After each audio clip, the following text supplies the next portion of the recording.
Les dépenses assumées par les régions sont pour l'essentiel des dépenses qui augmentent mécaniquement tous les ans. Les grands postes de dépenses des régions, c'est la formation, que vient d'évoquer Alain Rousset, c'est l'éducation, les dépenses de fonctionnement des lycées, ce sont les transports avec les comptes, que ce soit sur les trains régionaux, les franciliens, tout ça, tous les ans, ça augmente mécaniquement. Vous ne pouvez pas dire au lycée, l'an prochain, vos dépenses de fonctionnement vont baisser, quand en même temps, le gaz, l'électricité, l'eau, qui représentent 65% des dépenses de fonctionnement, augmentent. Formation professionnelle, vous ne pouvez pas dire l'an prochain, eh bien, nous financerons moins d'apprentissage, moins de stages d'insertion. Nous les finançons. On nous demande au contraire d'en financer davantage. Il est bien évident qu'on ne peut pas imaginer des régions dynamiques répondant aux politiques qu'Alain Rousset vient de définir. On ne peut pas les imaginer si elles n'ont pas des ressources adaptées.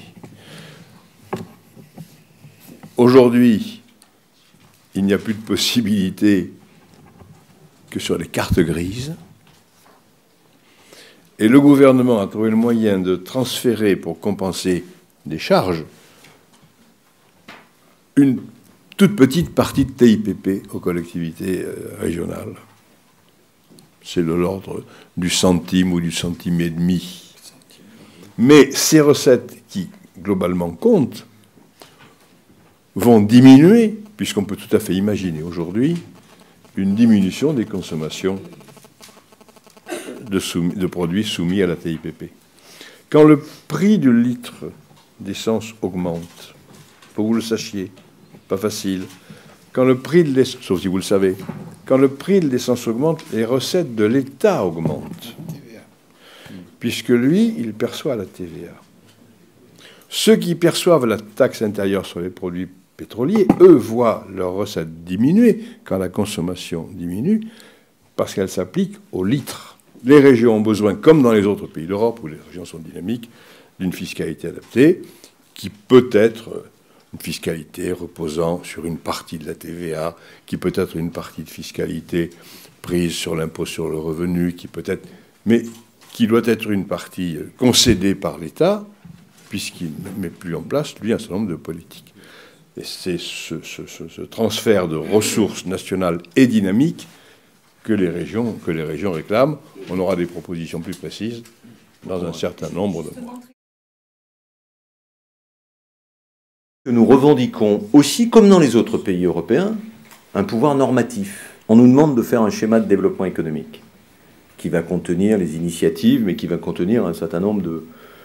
Bon, comment on travaille avec les départements ou les agglos, le niveau type d'aide, etc. Où est-ce que... on va faire un schéma d'aménagement des infrastructures, on va faire... il faut que ces schémas deviennent normatifs. Ces schémas sont...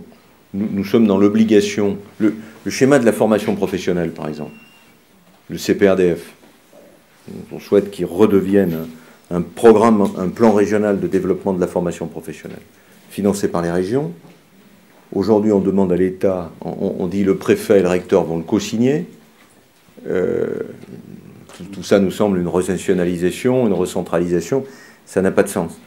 Mais si je prends l'exemple de ce plan régional de développement des formations, y compris des sections dans les lycées professionnels.